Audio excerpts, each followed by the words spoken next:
নমস্কার বন্ধুরা, কেমন আছো সবাই? মামনি রূপকথার নতুন একটা ব্লগে তোমাদের সবাইকে স্বাগত। আর আজকে তোমার হচ্ছে সোমবার। আমি আগের দিনের ব্লগটা আজকে তোমাদের ছাড়ছি। আর দেখো, সকালবেলায় উঠি আমি মায়ের দর্শনে চলে এসেছি। আর আমি তোমাদেরকে আগেও বলেছি, এখনও বলছি, সবসময় একটা কথাই বলি যে আমার মেয়ে বা আমরা ঠাকুরকে মালা পরাতে ভীষণ ভালোবাসি। হ্যাঁ, দেখো কত বড় বড় মালা নিয়ে এসছে দুটো। আমি সকালবেলায় স্নান সেরে আমার বাড়ির টুকটাক যে কাজকর্মগুলো আমি করি সেগুলো সব সেরে আমি ঠাকুর ঘরে এসে দেখো মাকে মালাটা পরিয়ে দিলাম। মাকে মালাটা পরে কেমন লাগছে অবশ্যই তোমরা বলবে। তারপরে দেখো রান্নাঘরে চলে এসেছি। রান্নাঘরে এসে তোমার আজকে আমি মোচার তরকারি করব। মোচাটা আমি আগের দিনে সন্ধ্যেবেলায় ছাড়িয়ে রেখে দিয়েছিলাম। দিয়ে আজকে দেখো মোচাটা কেটে আমি একটু জল হলুদ আর একটু লবণ দিয়ে মোচাটা একটু কিছুক্ষণ ভিজিয়ে রাখবো। তারপরে আমি সিটি দিয়ে রান্না করব। আর আজকে আমি এক জায়গায় যাব, সকাল থেকেই মনস্থির করেছি। ওই জন্য আমি রান্নাবান্নাগুলো বা বাড়ির সমস্ত কাজ আমি একটু তাড়াতাড়ি সেরে নিচ্ছি। আমি সব কাজ আজ তোমাদেরকে দেখাতে পারবো না, কারণ এই জায়গাটা আমি অনেক দিন ধরে যাব করছি, কিন্তু যাওয়ার হচ্ছে না। হ্যাঁ, জানি না, আজকে তো মনস্থির করেছি যাব, দেখা যাক। ঈশ্বর না টানালে কোনো ঈশ্বরের জায়গায় যাওয়া যায় না। ঈশ্বর যদি মনে করে যে এই জায়গায় আমি যেতে পারবো, তবেই আমি সেই জায়গায় যেতে পারবো। তাহলে চলো তোমরা আমি কি করছি তোমরা দেখতে থাকো।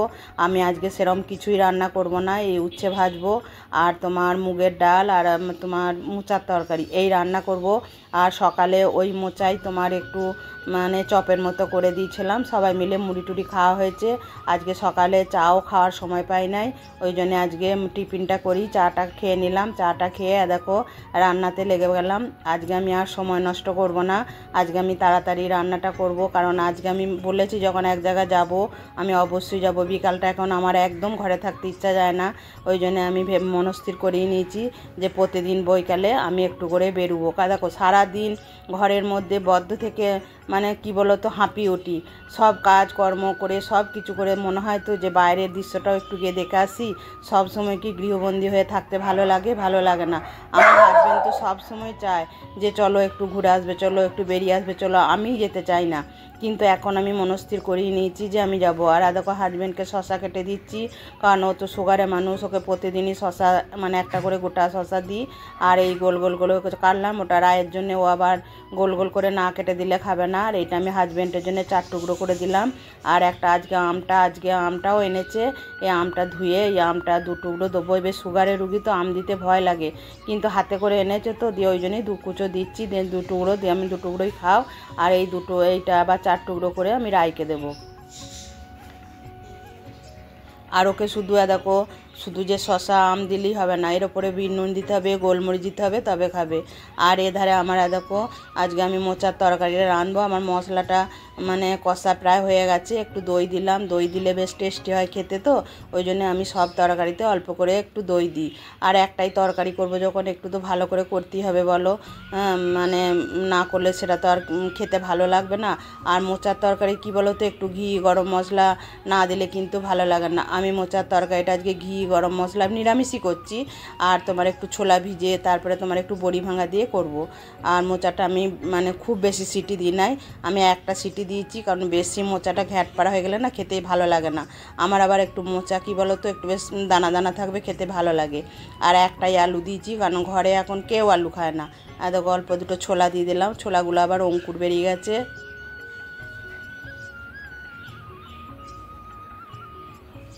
আর দেখো আমার মোচাটা প্রায় কষা শেষ হয়ে গেছে, তবে আমি জল দেব না, আমি অল্প নুন দিয়ে আমি ঢাকা দিয়ে দেবো, তাহলেই আমার মোচাটা হয়ে যাবে। তারপরে দেখো আমার রান্না বান্না হয়ে গেল।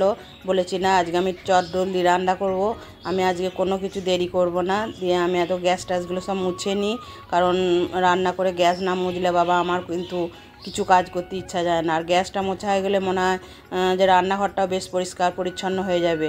তাহলে চলো গ্যাসটা মুছে নিগা। আর আমি যে হ্যান্ড লিকুইডটা করে রেখেছি ওইটা দিয়ে আমি গ্যাস এই স্ল্যাব টেলাপ সব মুছি। আমাকে একজন আমার বোন বলেছে যে লিকুইডটা কি বলবে।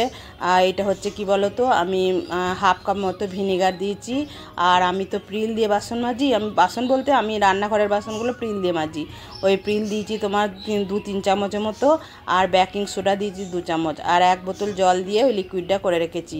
দিয়ে এরকম সব আমার পরিষ্কার হয়ে গেছে, কি সুন্দর ক্লিন হয়েছে দেখেছো। আর কর্তামশাই আবার একটা আনারসও নিয়ে চলে এসছে। দেখা যাক আনারসটা আবার কখন কাটি। আর কি রান্না করেছি আগেই তো তোমাদেরকে বললাম, তাহলে তোমরা একটু দেখে নাও কি রান্না করেছি। আর বিকালবেলায় যে আজকে ভাবলাম আনারসটা কাটবো, কিন্তু আজ বিকালে আনারসটা কাটা হবে না, তবে আমি ফ্রিজেও ভরবো না, আনারসের প্রচণ্ড গন্ধ। কারণ ফ্রিজে ভরলে সমস্ত জিনিস আনারসের মতো গন্ধ হয়ে যাবে। যাই হোক, এত করে রান্নাবান্না সব হয়ে গেল, রান্নাবান্না হয়ে গেল, ঘর ক্লিন করা হয়ে গেল, আবার স্নান করে এলাম। দিয়ে কর্তামশাই বা মেয়ে বলছে মা একটু ডিমের অমলেট করে দেবে না। দিয়ে আমি যে তাহলে দিয়ে কী করবো, সোনা নিরামিষ ভাত খেতে পারে না না। দিয়ে তারপরে আমি আবার এত পেঁয়াজটা কেটে, পেঁয়াজ কাঁচা লঙ্কা কুচো দিয়ে আমি ওদিকে 2টো ডিম ভেজে দেবো। আমি তো ডিম খাই না, আমি ডিম খাবো না। আমার আমি অনেক দিন ডিম খাওয়া ছেড়ে দিয়েছি জানো তো। আমার ডিম আমি ওদের রান্না করে দিই, কিন্তু আমার না প্রচণ্ড গন্ধ লাগে, ডিমের যে একটা গন্ধ আছে না, সেই গন্ধটা আমার প্রচণ্ড লাগে, ওই জন্য আমি ডিম খেতে পারি না। তাহলে চলো ওদিকে আমি ডিমের অমলেটটা করে দিই গা।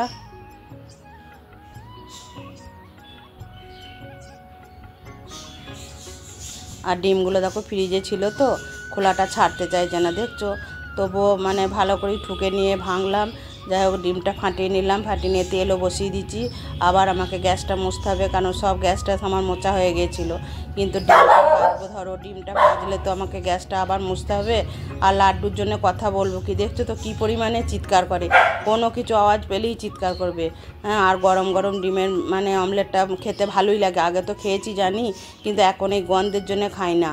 দিয়ে তারপরে এদেরকে তোমাদের বললাম না যে কোথায় যাবো, এদেরকে চলে এসেছি সেই মায়ের কাছে। এটা হচ্ছে আমাদের বর্ধমানের আর এক মায়ের মন্দির, মা কঙ্কালেশ্বরীর মন্দির। কত সুন্দর জায়গা দেখেছো, বাবরে মন ভরে গেল। যত পরিষ্কার, তত স্নিগ্ধ, তত শান্ত, এত সুন্দর পরিবেশ আমি কোথাও কোনো দিন দেখি নাই। আমার তো এখানে এসে একদম কি বলবো বলো তো, মনে হচ্ছে অনন্তকাল ধরেই এখানে যেন বসে থাকি। আমার এত ভালো লাগছে, এত পরিষ্কার, এত পরিষ্কার, তোমাদেরকে কি বলবো।